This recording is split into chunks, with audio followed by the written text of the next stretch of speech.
Welcome students, parallel resonance circuit. अब हम एक पैरेलल रेजोनेंस सर्किट पढ़ेंगे। एक्चुअली इसमें हम कंपोनेंट्स यूज करते हैं रेजिस्टेंस, इंडक्टर और कैपेसिटर। ठीक है जी। और उनको पैरेलल कॉम्बिनेशन में जो है वो हम लिंक करते हैं विद द अप्लाइड वोल्टेज। ठीक है जी। इस तरह से हम कहते हैं कि ये हमारे पास पैरेलल RLC सर्किट है। ठीक है, पैरेलल रेजोनेंस सर्किट जो है ये एक्चुअली पैरेलल RLC सर्किट है। ठीक है जी, सर्किट।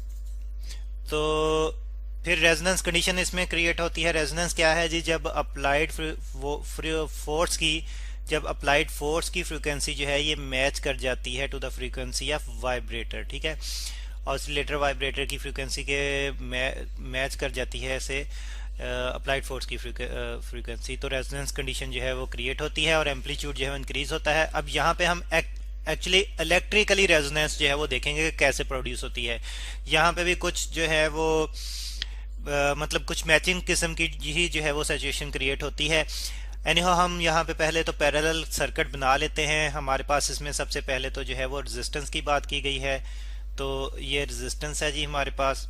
फिर इसके साथ पैरेलल में हम इंडक्टर, एक कॉइल ले लेते हैं जो इंडक्टर के तौर पर बिहेव करती है। ठीक है जी, ये हमारे पास जो है वो एक कॉइल है जो कि इंडक्टर के तौर पर बिहेव कर रही है। ठीक है, और ये हमने कहा कि रेजिस्टर है और ये इंडक्टर है। और फिर अब हम आगे जो है वो कैपेसिटर ले लेते हैं। एक पैरेलल प्लेट कैपेसिटर जो है ये हम ले लेते हैं और ये जो है वो पैरेलल में ही जो है वो है इंडक्टर और रेजिस्टर के साथ। ठीक है जी, और फिर हम इन तीनों को लिंक कर देते हैं एक वोल्टेज सोर्स से। और यहाँ पे स्टूडेंट्स हमारे पास जो वोल्टेज सोर्स है वो AC वोल्टेज सोर्स है। ठीक है जी, अल्टरनेटिंग वोल्टेज सोर्स है। और यहाँ पे इसको हम रिप्रेजेंट कर देते हैं VS से। ठीक है जी। अब स्टूडेंट्स ये है हमारे पास एक RLC पैरेलल सर्किट। और स्टूडेंट्स पैरेलल सर्किट में हम जानते हैं कि हर कंपोनेंट को जो वोल्टेज मिलता है वो इक्वल होता है, लेकिन जो करंट होता है हर एक में से करंट जो है वो डिफरेंट होता है। ठीक है जी, पैरेलल सर्किट में करंट जो है हर एक में से डिफरेंट होता है, लेकिन वोल्टेज हर एक को जो है वो इक्वल मिलता है। अगर हम रेजिस्टेंस की बात करें तो इसमें से करंट जो है वो होगा IR। ठीक है, और जो इंडक्टर में से जो करंट होगा इसमें से करंट होगा IL। तो इस तरह से करंट की ब्रांचेस हमें जो है वो नजर आ रही हैं। और यहाँ पे करंट जो है वो IC होगा। एक्चुअली चार्जेस जो हैं वो डिवाइड अप हो जाते हैं between these components. In component के दरमियान जो चार्जेस का फ्लो है वो डिवाइड हो जाता है। इस तरह से करंट जो है वो डिफरेंट होता है इन तीनों कंपोनेंट्स में से, यानी कि तीनों कंपोनेंट में करंट जो है वो डिवाइड हो जाता है। ठीक है, तो इस तरह से करंट की वैल्यू यहाँ पे मुख्तलिफ होगी।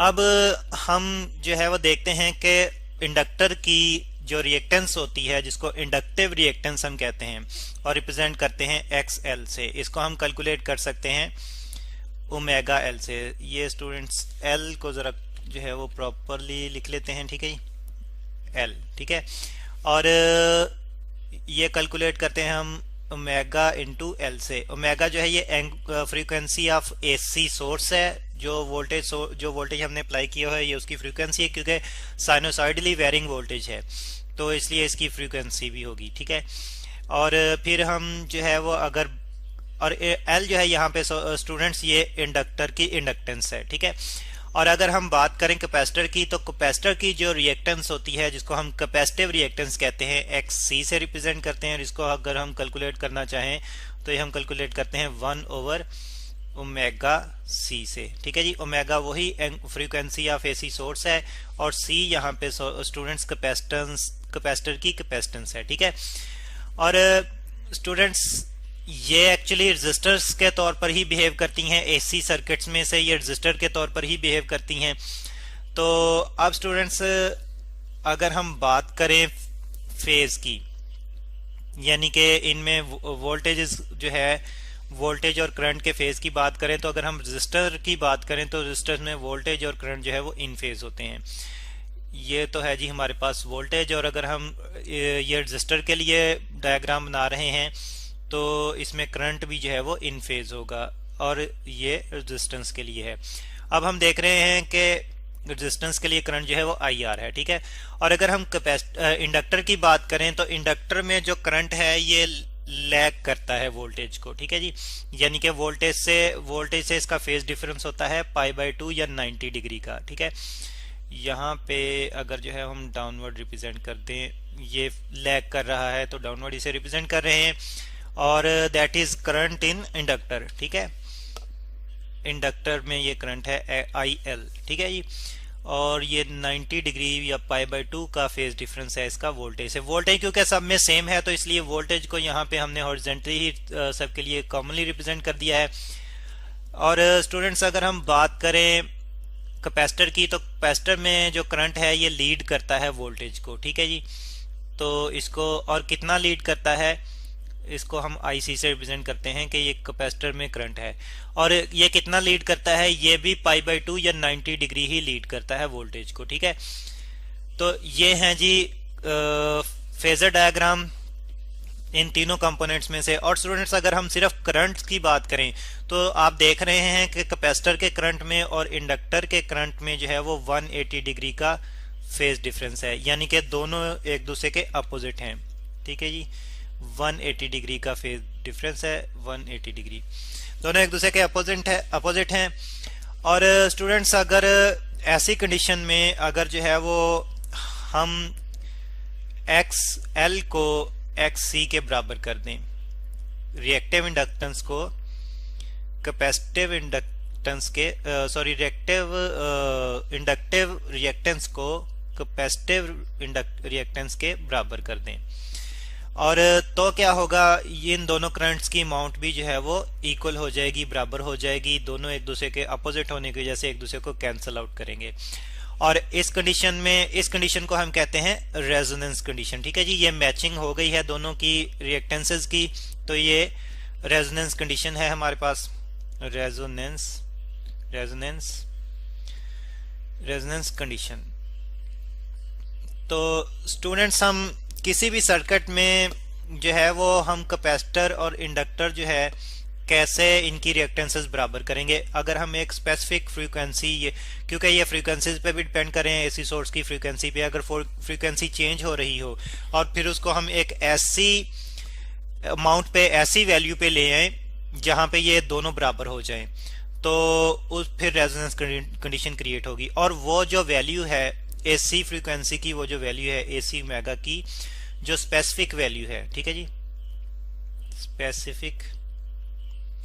स्पेसिफिक वैल्यू जो है उसको हम कहते हैं रेजोनेंस फ्रीक्वेंसी वैल्यू, ठीक है जी। तो ये है actually resonance frequency, resonance frequency. और जब रेजोनेंस फ्रीक्वेंसी वाला जो है वो हम अप्लाई करते हैं, यानी कि एसी सोर्स की फ्रीक्वेंसी इस तरह से एडजस्ट करते हैं कि रेजोनेंस कंडीशन क्रिएट हो। रेजोनेंस कंडीशन क्या कि XL और XC बराबर हो जाएं, तो तब हमारे पास ये जो सर्किट है ये रेजोनेंस सर्किट के तौर पर बिहेव करता है, ठीक है जी। फिर इसको हम रेजोनेंस सर्किट कहते हैं। अब इसमें क्या होता है, हम करंट्स में तो देख ही चुके हैं कि एक दूसरे के बराबर एक दूसरे होते हैं और एक दूसरे को कैंसिल आउट करते हैं। तो और इससे पहले हम जो है वो रेजोनेंस फ्रीक्वेंसी को कैलकुलेट करेंगे, इनका इफेक्ट हम बाद में देखेंगे। तो यहीं से स्टूडेंट्स अगर हम रेजोनेंस फ्रीक्वेंसी को कैलकुलेट करना चाहें तो देखें इनकी वैल्यूज जो है वो पुट कर दें। अच्छा, रेजोनेंस फ्रीक्वेंसी को हम रिप्रेजेंट करते हैं ओमेगा R से, ठीक है जी।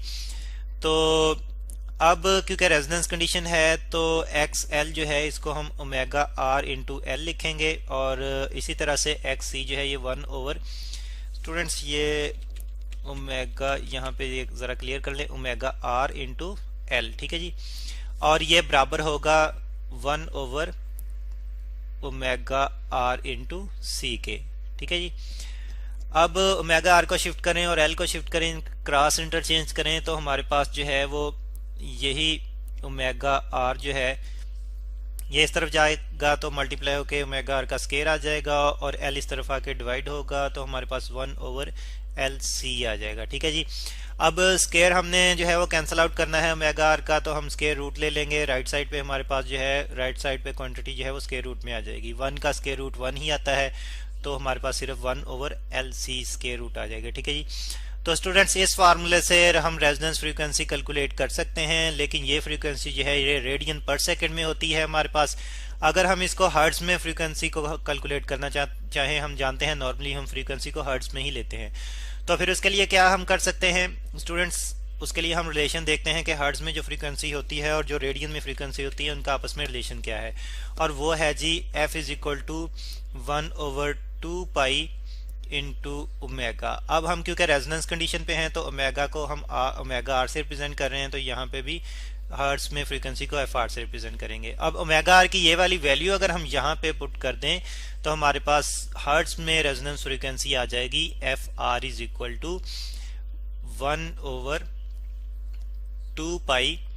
और स्टूडेंट्स ये भी जो है वो डिनोमिनेटर में है, रेसिप्रोकल में, तो ये भी यहाँ पे आ जाएगा स्क्वायर रूट ऑफ एल सी।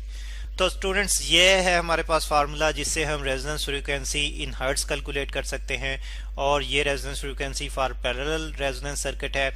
और स्टूडेंट्स इसमें आप देख रहे हैं कि फ्रीक्वेंसी जस्ट इंडक्टेंस और कैपेसिटेंस पे डिपेंड कर रही है, इनकी वैल्यूज पे डिपेंड कर रही है।